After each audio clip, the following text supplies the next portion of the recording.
Little Red Cowboy Hat by Susan Lowell.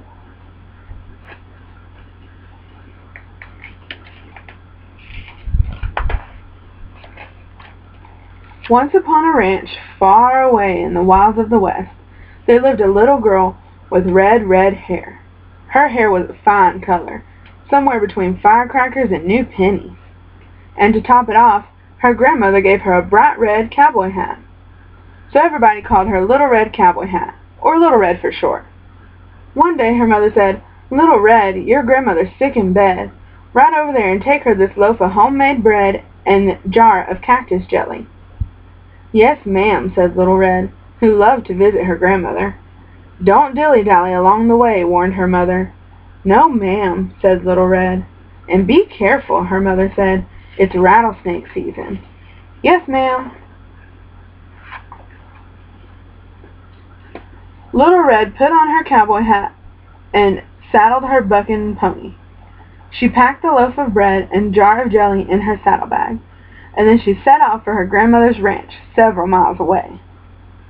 First she rode down a deep canyon. Clink, clunk, crunch went the pony's feet, striking sparks from the rocks.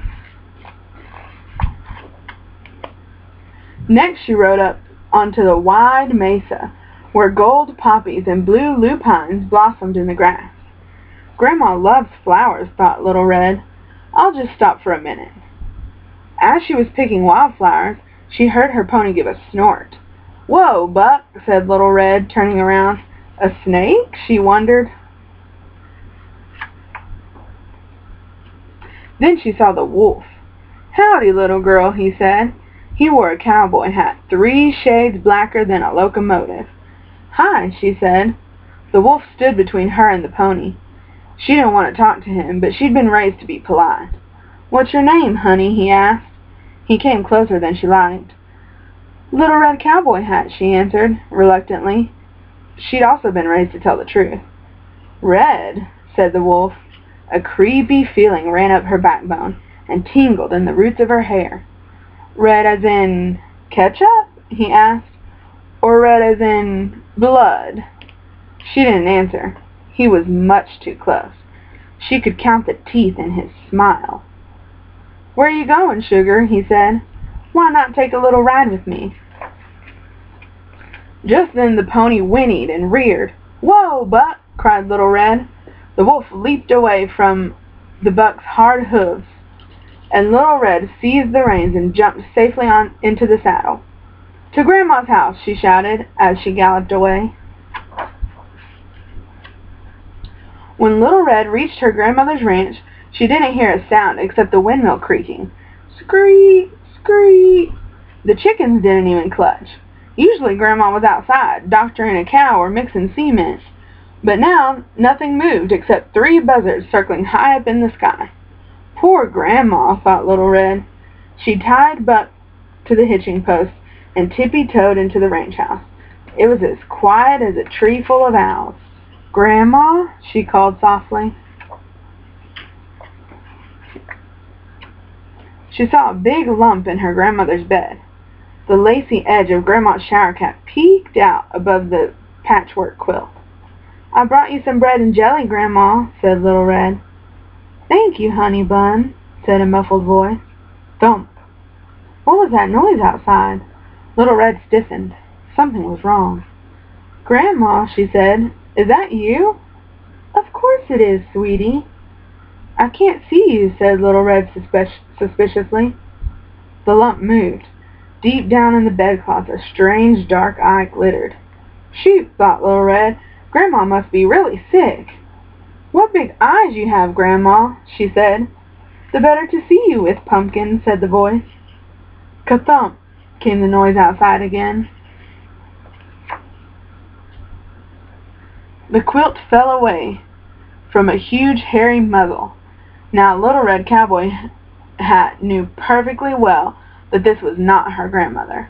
But where was Grandma? She decided to string the wolf along until she found out. So she went bravely on. "What big nose you have, Grandma." "The better to smell you with, Dumpling," said the figure in the bed. Thump, thump. "And what sharp teeth you have, Grandma."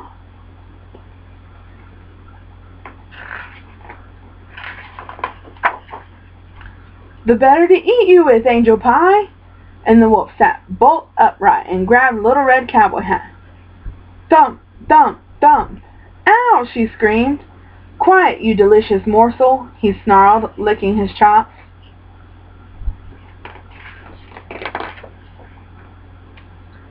"Oh, no, you don't," yelled a familiar voice. "Get your paws off her, you varmint."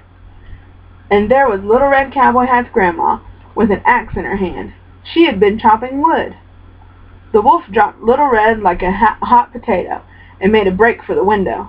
"Are you all right, Red?" called Grandma. "Yes, ma'am." The wolf tripped over his nightgown, and then he got stuck in the window.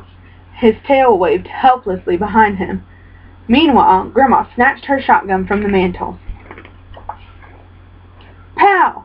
Take that, you low-life Lobo," she shouted. "Come on, Red." Little Red leaped onto Buck and twirled her lasso. Together they chased the wolf down the road. "Tut, tut, tut," cried the chickens. "No, no," cried the cattle. "Breaking into my house," puffed Grandma. "Pow! Wearing my clothes. Kablam! Getting fleas in my bed. Pow! Bam! Messing with my granddaughter. Swish! Boom! You'd look mighty good as a rug, Mr. Wolf." Splash!